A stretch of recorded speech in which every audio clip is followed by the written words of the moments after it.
Salutations in the Lord Jesus Christ, everybody.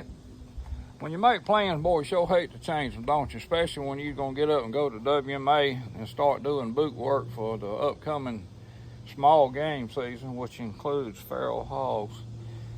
But here's what happened to me. My friend, my son, has got a guy that he helps him cut his grass. He's got a commercial mower and lugs, studs busted and all in it, mangle up the wheel. But either way, this is what Brother Ed had been doing today on this wheel here. All these holes right here will mangle up, and anyhow, got all that cleaned up. I welded them up, and we got new studs, new nuts and all that, and he's on the way here to pick this thing up in just a little bit. I also made a template too. You got to have that. I bet y'all didn't know I could do geometry and stuff, did you? Hold on, man. I got something I want to share with you. All right, what I want to share with you, beloved, I have a young friend that I've been kind of tutoring, and with the hog days coming up, small game season coming up, where we can hunt on WMAs, I'm really looking forward to that. And some of y'all may recall that a few years ago I got tangled up in some roots and I twisted my right ankle bad and had to do the ortho doctor thing and all that kind of stuff. And anyhow, the best plan was to take it easy. I wear 11-inch boots laced up whenever I go to the woods and all. Of course, snake leggings. And I guess that's what I want to talk about today. I got a couple of safety concerns that I want to share with you. First and foremost, I used to be, because I took a tumble out of a stand, but I got caught by the safety belt. But it rattled me a little bit. Matter of fact, the day that happened, it was real cold and the wind was hitting me in the back, and I went to stand up and my back just kind of gave out on me and I just right out of the stand. But my belt caught me, and I'm sitting there dangling. You notice most of the time I got a knife on my hip, okay? Well, I'm messing around there and I got a hold to the ladder. I had a climbing stick, got a hold of it, and I reached up and cut my safety line and went down, and when I fell, I threw my bow, just threw it. And I left it in the woods. I went and got my truck and went home. Okay, then I blew this ankle out.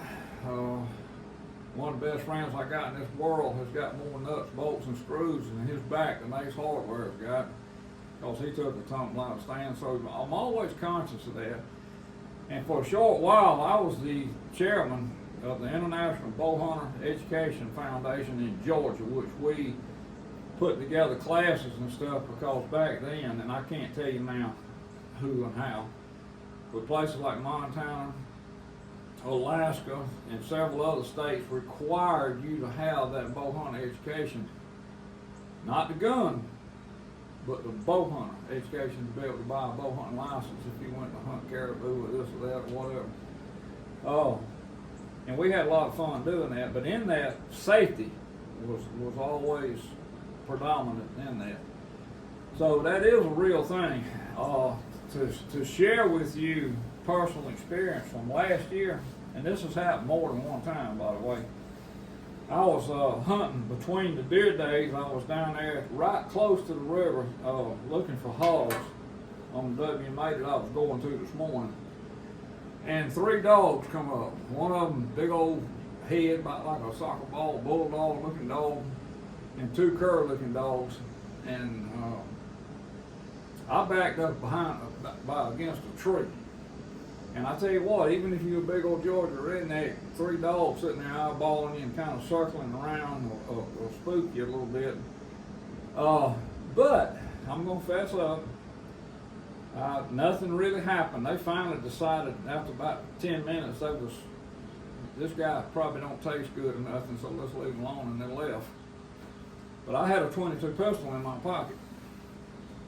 Matter of fact, if you run up on me in the woods, I probably got a .22 pistol in my pocket, and this is my preferred here. This is Smith & Wesson M&P Compact, 10-round clips. I got a clip in it. I got an extra clip with me, so I'm packing 20 rounds in that.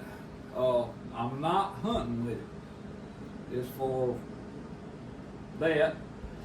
Plus, in the bow hunter education program, we always recommend that you carry a whistle like a referee at a ball game, or you can blow it, because that carries further than your voice if you are incapacitated and people's looking for you. That gun makes more noise than the pistol does if somebody comes looking for you. So that's another upshot for me carrying my little pistol.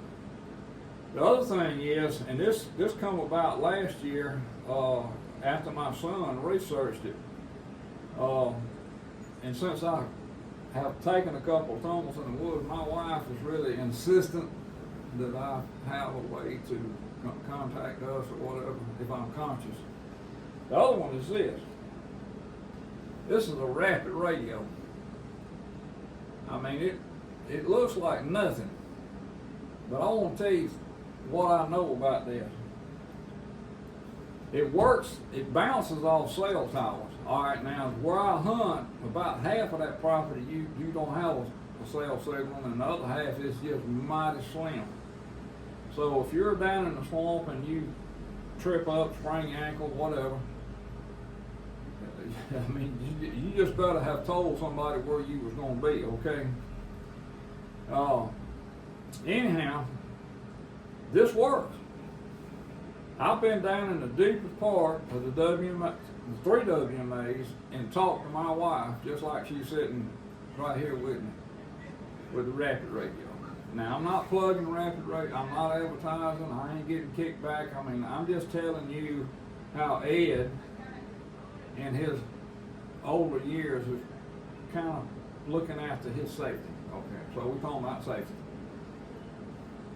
Just to expound on this, my son and his family went to South Dakota last month prairie dog shooting. Just something on their bucket list, and they took off done and had a big time. I was proud of my son. He didn't know what to do. He won the deal with a laser verified 535 yard kill on a prairie dog. You know, a prairie dog is about a foot high, and they'll stretch and look. And anyhow, that was what a 223.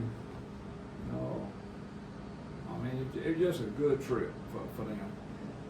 But anyhow, while they were in Pierre, South Dakota, I live in Elko, Georgia. My grandson was on the rapid radio, and I was on the rapid radio here, and we were talking to one another. I mean, clear as a bell. So, my little 22, just in case, my rapid radio, just in case. It don't really add nothing to your weight that you're carrying.